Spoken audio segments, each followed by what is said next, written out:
সেই দিন চলে গিয়েছিলাম দুপুরবেলা খাওয়া দাওয়া সেরে বহরমপুরে। নমস্কার, আমি স্বাগত জানাই সকলকে আমার এই মিনি ব্লগে। আমার মুখের চেহারা করুণ, মানে কপাল জুড়ে সিঁদুর লেগে আছে। আসলে হেলমেট পরেছিলাম, সিঁদুরটা গোটা কপালে ঘেঁটে গিয়েছে। তো সেটা ঠিক করা হয়নি, পরে ঠিক করছি। তার আগে একটু কাজ ছিল, চারিদিকটা একটু অগোছালো হয়েছিল, সেই জন্য একটু প্রথমে পরিষ্কার করে নিচ্ছিলাম। আমার আবার একটু অভ্যেস আছে, চোখের সামনে আমি অগোছালো কোনো জিনিস দেখতে পারি না।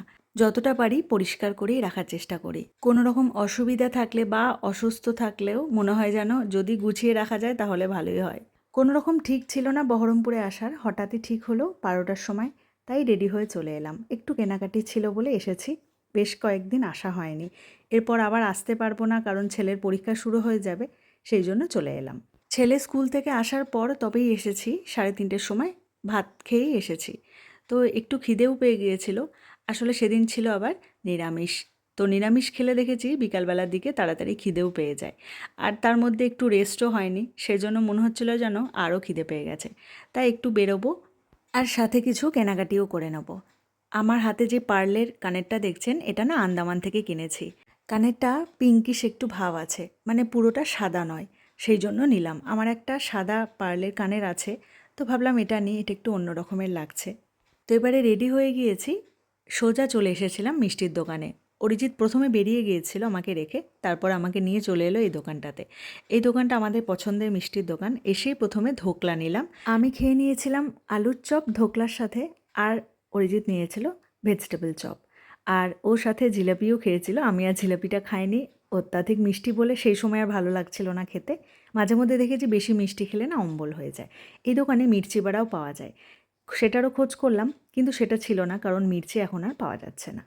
সকালবেলা কফি খেয়ে বহরমপুর থেকে বাড়ি চলে এলাম।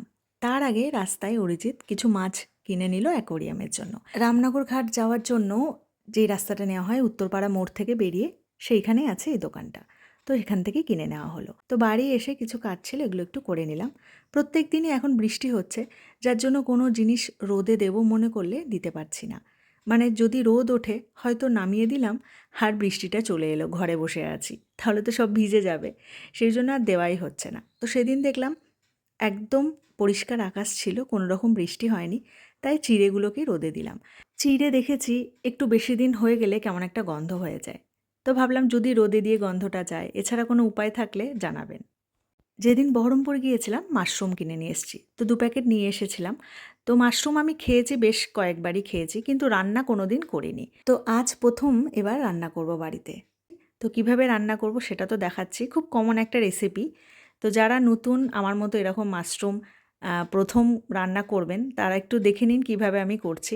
মাশরুম প্রথমে নর্মাল জলে খুব ভালো করে কচলে ধুয়ে নিতে হবে। মাশরুমের গায়ে বেশ নোংরা থাকে, তো 2-3 বার জলটা পাল্টে ধুয়ে নেওয়াই ভালো। এরপর পছন্দ মতো কেটে নেবেন, যে কালো অংশগুলো থাকবে না সেগুলো বাদ দিয়ে দেওয়াই ভালো। আর যদি মনে হয় যে জিনিসটা পচতে শুরু করেছে, মানে বেশি কালো হয়ে গেছে, তাহলে সেই মাশরুমটার ব্যবহার না করাই ভালো। এবারে আমি কেটে নিয়েছি হাফ করে।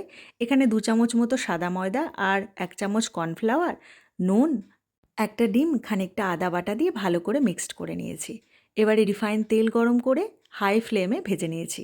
এবারে রিফাইন তেলের মধ্যে আদা, রসুন, পেঁয়াজ, ক্যাপসিকাম, লঙ্কা ভেজে নুন দিয়েছি, 3 রকমের সস ব্যবহার করেছি, একটু টস করে নিয়েছি, তাহলেই একদম রেডি। চলুন আজকের মতো এইটুকুই। ভালো থাকবেন, সুস্থ থাকবেন।